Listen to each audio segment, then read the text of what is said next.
Hi! ఎండాకాలం వచ్చింది. Ice క్రీమ్‌లకి ప్రత్యామ్నాయంగా వేరే ఏదేదైనా ఉందా? చల్లగా తినడానికంటే ముందుగా మనకు గుర్తొచ్చేసేది ఈ కస్టర్డ్.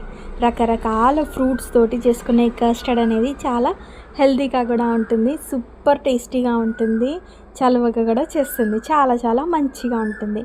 మరి కస్టర్డ్ అనేది మన ఇంట్లోనే చాలా చాలా ఈజీగా, సులభంగా ఎలా చేయాలో చూసేద్దామా?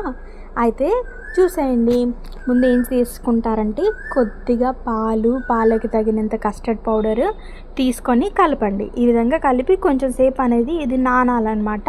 ఒక పక్కన పెట్టేసుకోండి ఈ విధంగా కలుపుకొని. చూసారా? తర్వాత ఇప్పుడు వచ్చేసాయి మన ముఖ్య పదార్థాలు. ఈ పాలల్లో ఆ కస్టర్డ్ మిశ్రమంలో ఈ ఫ్రూట్స్ అన్నవి పంటి కిందకి తగులుతూ చాలా చాలా బాగుంటుందండి టేస్ట్. చూసారా? ఇప్పుడు మనం ఏం చేస్తున్నామంటే ఆపిల్, మీకు ఎన్ని ఫ్రూట్స్ ముక్కలు కావాలంటే అన్ని ఫ్రూట్స్ ముక్కలు వేసుకోవచ్చు. రకరకాల ఫ్రూట్ ముక్కలు ఎన్ని ఎక్కువ వేసుకుంటే అంత రుచి అన్నమాట. మనం ఇప్పుడు ఏమేం చేస్తున్నామంటే ఆపిల్ తీసుకున్నాము.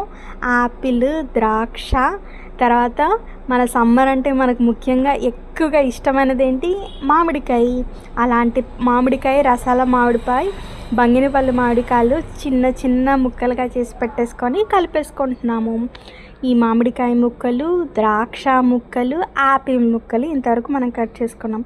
తర్వాత మనకు వచ్చేసేది మన అరటికాయ అనేది ఎంత టేస్టీగా ఉంటుందో, మన ఏ డిష్లో కలిపినా కూడా సూపర్ టేస్ట్ని పెంచేస్తుంది మన అరటికాయ. అలాగే దానిమ్మ గింజలు, అందం చూడడానికి ఆ కస్టర్డ్లో పైన ఈ దానిమ్మ గింజలు అక్కడక్కడ కనిపిస్తుంటే చాలా చాలా అందంగా ఉంటుంది మన కస్టర్డ్ చూడడానికి. చూసారా? ఇప్పుడు ఈ ముక్కలన్నీ కట్ చేసి పెట్టుకున్నాము. బాగున్నాయి కదా రకరకాల రంగుల్లో. మీకు ఇంకా కావాలంటే ఇంకా రకరకాల ఫ్రూట్స్ అనేవి అన్నీ యాడ్ చేసుకోవచ్చు. ఇప్పుడు మనం పాల మిశ్రమం రెడీ చేస్తున్నాము.